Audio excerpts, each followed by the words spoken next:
السلام علیکم۔ لاسٹ ہماری ان پیج کی ایک بہت ہی اہم انفارمیٹیکل ویڈیو کہ ان پیج کی ایسی فائلز جب ہم کوئی کام کر رہے ہوں، کام کرنے کے دوران ہم نے اس کو سٹینڈ بائی پہ لگا دیا، یعنی کہ کچھ دیر بعد آئے، ہم نے کہا چلے بعد میں آ کے کام کریں گے، لیکن جب آ کے ہم کام کرتے ہیں تو ہماری فائل مختلف قسم کے اسٹار، کوئی ڈاٹیڈ، کوئی مختلف قسم کے سمبلز کی صورت میں، ایرر کی صورت میں شو ہو رہی ہوتی ہے۔ تو اس صورت میں آپ نے اپنے ان پیج فائل کو کیسے اوپن کرنا ہے یا وہ ہمارا کام کہاں گیا، پریشان ہونے کی ضرورت نہیں ہے۔ ان پیج کی فائل کو ری اوپن کرنے کا طریقہ آج اس ویڈیو میں ہم بتائیں گے آپ کو۔ یہ بہت ہی کم لوگ بتاتے ہیں اس کے حوالے سے، کیونکہ ان پیج کی فائل میں ایرر بہت آتے ہیں۔ اس ٹائم میرے پاس فائل میں میں نے جتنا ہو سکے کوشش کی ہے کہ ایرر آ جائے، لیکن نہیں آ رہا۔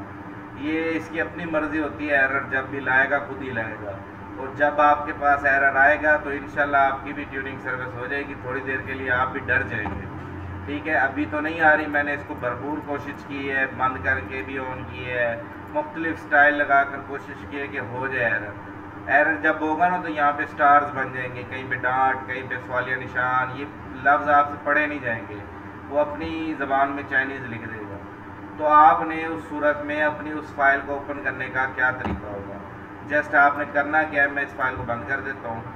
آپ نے جسٹ کرنا کیا ہے، ان پیج کو خالی اوپن کرنا ہے۔ یہ جیسے میں ان پیج ہے، میں اس کو خالی ان پیج کو اوپن کرتا ہوں، ٹھیک ہے۔ سب سے پہلے ایک ایرر فائل کو اوپن کرنے کے طریقے کے بارے میں آج ہم سیکھ رہے ہیں۔ سب سے پہلے خالی ان پیج کو اوپن کرنا ہے۔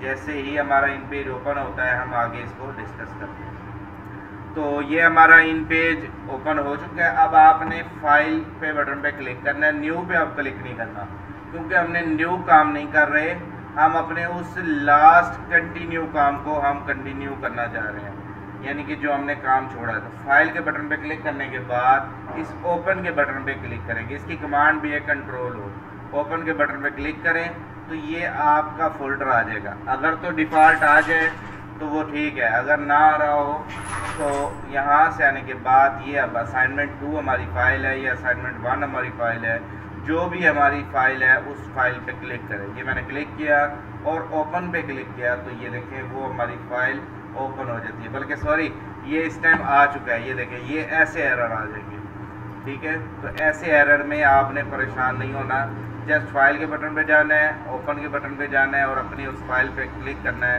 اور اوپن کرنا ہے تو ہماری فائل اوپن ہو جائے گی۔ آج یہ الٹا ہی ہو گیا ہے، آج جب اوپن ہونے کی بجائے ایرر دے رہا ہے اور ایرر ہونے کی بجائے ایرر دے رہا ہے، صحیح ہونے کی بجائے ایرر دے رہا ہے۔ تو یہ ایشو تھا۔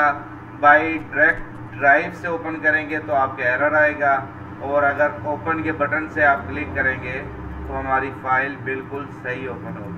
تو آج یہ الٹا نظام ہوا پڑا ہے، تو یہاں پہ ایرر دے رہا ہے۔ یہ میں نے آپ کو پہلے بھی اس چیز کا مینشن کیا اور مکمل کورس میں مینشن کیا ہے کہ یہ ان پیج اپنی مرضی کا خود مالک ہے، شرارتیں کرتا رہتا ہے۔ اب میں نے یہ ڈرائیو کے ذریعے ڈائریکٹ اوپن کر رہا ہوں، دیکھتے ہیں آپ کیا صورتحال دکھاتا ہے۔ تو یہ تھوڑی سی انفارمیشن شیئر کرنی تھی آپ کے ساتھ کہ فائل کو اوپن کرنے کے دونوں طریقے ہیں، چاہے ڈائریکٹ ڈرائیو سے اوپن کریں، چاہے ان پیج کے سافٹ ویئر کے ذریعے اوپن کریں، تو دونوں طریقوں سے ہماری فائل اوپن ہو جائے گی۔ ایرر جب آئے گا تو ایسا آئے گا، اور جب فائل اوپن ہوگی تو وہ ہماری بالکل صاف فائل اوپن ہوگی۔ تو امید کرتا ہوں آپ کو یہ ٹاپک کلیئر ہو گیا ہوگا، آپ دونوں طریقوں سے اپنی فائل کو ریکور کر کے دیکھ سکتے ہیں۔ مزید انشاءاللہ نیکسٹ اسٹیپ ہمارا پاک اردو انسٹالر ہوگا، تو انشاءاللہ پاک اردو انسٹالر پہ اب زیادہ سے زیادہ لوگ ترجیح کر رہے ہیں، کیونکہ پاک اردو انسٹالر ایسا سافٹ ویئر ہے کہ ہم ایم ایس ورڈ میں بھی اردو لکھ سکتے ہیں، ایکسل میں بھی، پاور پوائنٹ میں بھی، تمام سافٹ ویئر میں ہم اردو لکھ سکتے ہیں۔ تو انشاءاللہ ہم نیکسٹ سافٹ ویئر کی طرف بڑھتے ہیں۔ آج تب تک کے لیے ہمیں اجازت دیں، اللہ حافظ۔